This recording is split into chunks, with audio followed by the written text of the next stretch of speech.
Good morning, ladies and gentlemen. Welcome back to another episode here on European Confessions. The following confession that you're going to be listening to, it comes from a narration of a message that I received, and it reads like this.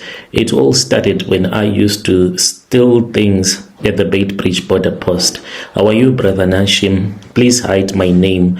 I am writing this to you because I am looking for someone that might assist me. I have money right now, but the money that I do have cannot solve my problems. There are those that see me as a successful businessman, but it is not each and every businessman that is living an honest life. Deep down, I feel as if I am dying. It is far much better to die than to continue living the kind of a life that I am living right now. Sometimes I can't sleep because there is a clay pot that I got from vendor. It is in my house. This clay pot, it is demanding blood. My children, they are destroyed, and everything started after I was stealing things at the Beitbridge border post. My name is Jabulani. I used to work for the Revenue Authority. It was around 2015. At that time, I was a well-known person at the border. When people saw me on my shift, those that had no money to bribe me, they would even get scared because they knew that I was a no-nonsense person. I would impound stuff from people, but what they did not know was that it was not all about just impounding stuff, but it was simply that it was business. I would impound the stuff and sell it to other people that I would have gotten from the people that were trying to smuggle in goods. Initially, I was a person with a good heart, but when you start to have a lot of girlfriends, your salary will never be enough. Brother Nashim, people think that when you are in the Revenue Authority, you are living a very good life, but the truth is that the pressure, it can get too much. Rent, countless girlfriends, family, overspending money. I had many girlfriends, many wives, but there was one woman that I loved. She was staying close to the border. I used to do everything for him. The problem was that this woman, she loved a flashy life. You see, there were those that would tell me that this girl that I was dating, she was dating me for money. The moment that I was going to lose money, she was going to dump me. But I said, no, she loves me. I would take money from people that were bringing groceries from South Africa, and I would go and give it to my girlfriend, especially if it happens that I saw nice things like your microwave, TV, phone, perfume, clothes, anything that did not have a receipt. I'll say that your paperwork is not right. We are going to impound. Meanwhile, I will remove those things later from the warehouse and go with them to Portia's house, where I would give her the groceries, and she will say that, my man, you love me. One day, I saw an 8-ton truck that was full of buckets. Those 20-liter buckets, the empty ones. They had gotten them from Joburg. So the driver was a Zimbabwean man as well as a woman, and their paperwork was clean. And I said, these people, they are coming from Zim just to buy buckets in South Africa. There is something fishy here. I started to investigate. I saw that inside there was what they call Bronclear. This is a coffee syrup that they buy, and when you drink a lot of that coffee syrup every day, you will always stay drunk at all the times. It's like a drug, so you can sell it at an expensive price in Zim. I knew other guys that were smuggling that stuff from South Africa into Zim. I immediately false impounded the truck, and then I brought my guys with some vans. They came and they picked up the illegal drugs, and we went and we hid them somewhere else. This is where I made my money. I bought a Ford Ranger with that money, gave some of the money to all of my girlfriends. But you know, at work, when you start to drive expensive cars, as black people, you know, we can't hide our money. Once you have money, you will want to show people that, look guys, I have made it, I have money, and you need to respect me. So even my superiors at work, they started to hate me because I was always spending a lot of cash. So since I was doing too much, I was then fired because the way that I was overspending, even my salary could not do that for me. I was sold out. One morning, I arrived at work and I was called to the offices. There were investigators, and I immediately knew that it was over. They brought out evidence, statements, pictures, everything. I was fired from the job without a proper pension, nothing. And then that was when I realized that women, they love you only for money. That beautiful girlfriend of mine who stayed close to the border, who claimed that she loved me with all of her heart, this woman, what she did to me, she pushed me away and she started dating another guy, a colleague of mine as well. I tried a chicken project, but it did not work. When God has decided to laugh at you guys, you can try a business. All of those chickens, they just died.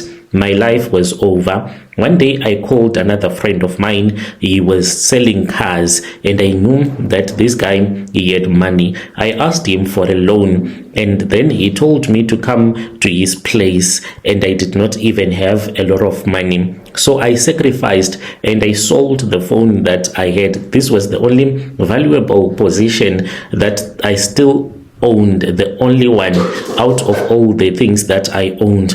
I only had that cell phone that I had bought at an expensive price. So then I spoke with him and I told him that I needed money, and he said, my friend, just get on the bus and come and see me, come and visit me. I am going to assist you. So then I went to visit my friend, and when I arrived at his house, that was when he told me that he could assist me. He knew of this other Sangoma, but this Sangoma was staying in Thohoyandou. I said, oh, okay, it's fine. He then asked me if I was even ready to go to Thohoyandou on that very same day. I said, like now, like today. And he said, yes, man, like now, like today. If you want, we can go to Thohoyandou right now. And then we got into his car and we went on the road and we arrived in Thohoyandou. When we arrived there, the Sangoma was very, very friendly with me. She understood my situation,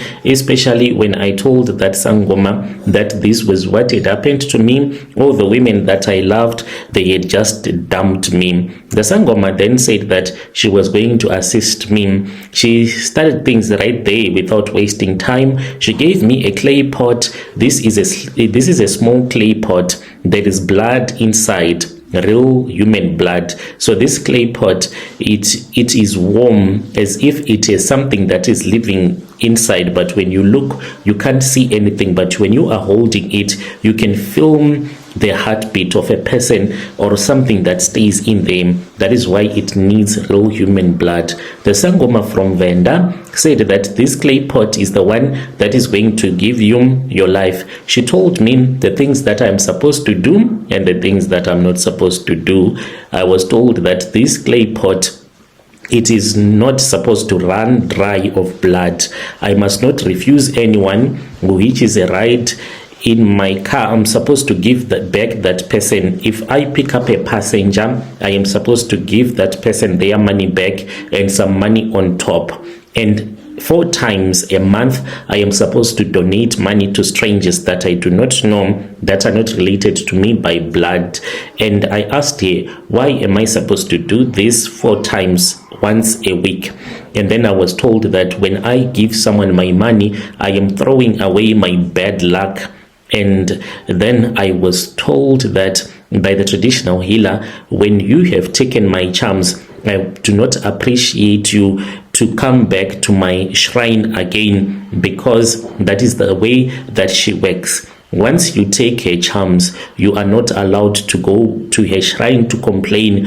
What happens to you, she does not enter into your business anymore. It's like when you buy something that does not have a guarantee, no warranty. That is the way that she helps people to do money rituals. But because at that time I was someone that wanted to get help, when you are desperate, you end up doing like whatever. You will say that it really does not matter. Let us just work this thing out. I returned back home and I started to work. Money started to come to me in ways that one cannot even explain. There were those that I had tried to do business with before, but all of a sudden, these people, they started looking for me. Before, they used to ignore me. Even if I tried to speak with them, you act as if your business ideas, they don't even make sense.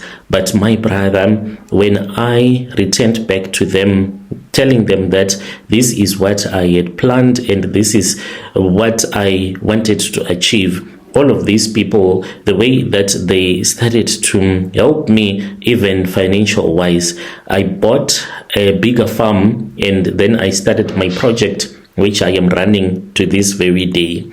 So I had been told that this clay pot, it was not supposed to be seen by anyone. Unfortunately, I started to date this other woman who used to snoop around at all the times, even if when I did not want that woman to know more about my business, she was always getting into my business. One day, we were really drunk, me and him, after we had been drinking alcohol for a very long time. So we went to bed, and then I forgot that the other room where this clay pot is, it was not even locked.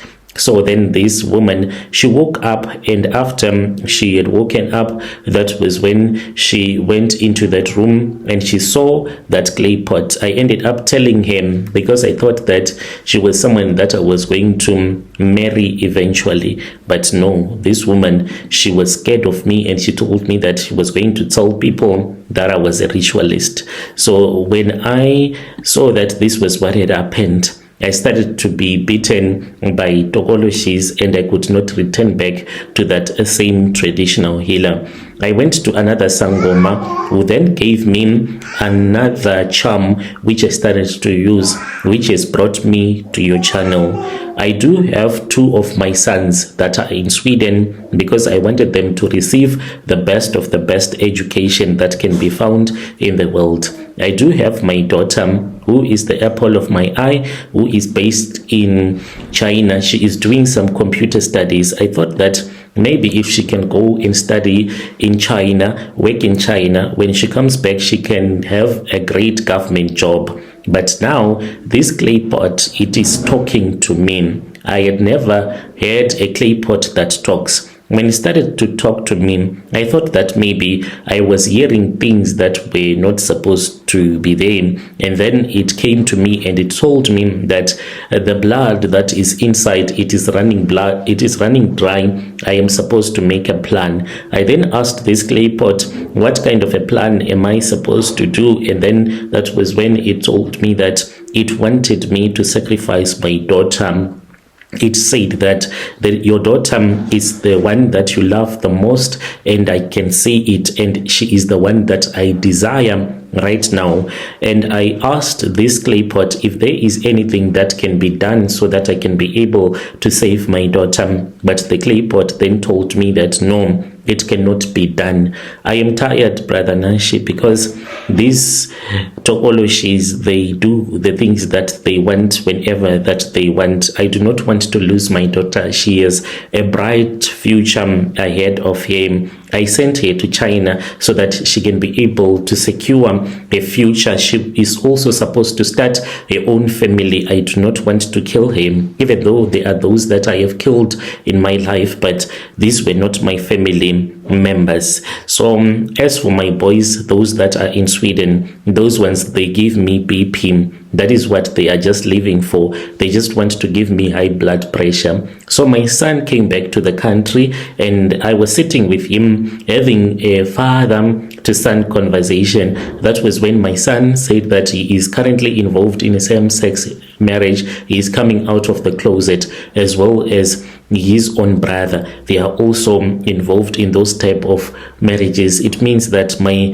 bloodline, it is going to stop with them, because they have told me that they do not have any intention to have kids, because this is the way that they are. I really do not know what else I am supposed to do. The other challenge that I am facing currently is that when I try to give money, there are people that can see me spiritually, and then they see that I am a ritualist. They can even try to expose me, like I am walking in town, then I approach someone that has a spiritual gift, and then I say, here is some money, you can buy whatever that you want. Then that person will immediately see that I do have the money, yes, but behind that money, there is a tokology and a spirit of bad luck. They can even shout and say that he is a ritualist, he wants to use me for rituals. So I'm scared that one day, maybe the community will catch me and ban me if they know that this is what I am doing. I have come here, I want to know if you have any connection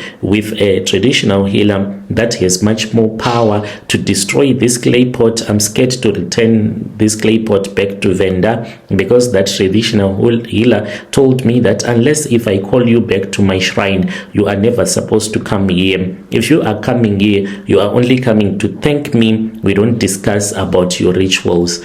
Please assist me. And I want to give a warning to other men out there. Never date a woman who does not care where your money is coming from, because she will act as if she loves you, but deep down she will know that she has no feelings for you whatsoever. I'll be following through in the comment section. Yo, dear listeners, right there was a message that was sent to me by one of our dear brother. Let us speak with our dear brother in the comment section. Strange things indeed, they do happen in this world. If you think that you might be able to assist him, you can come to my inbox, and then you share with me your number, then I forward the number to his profile. Let us meet again in the following episodes.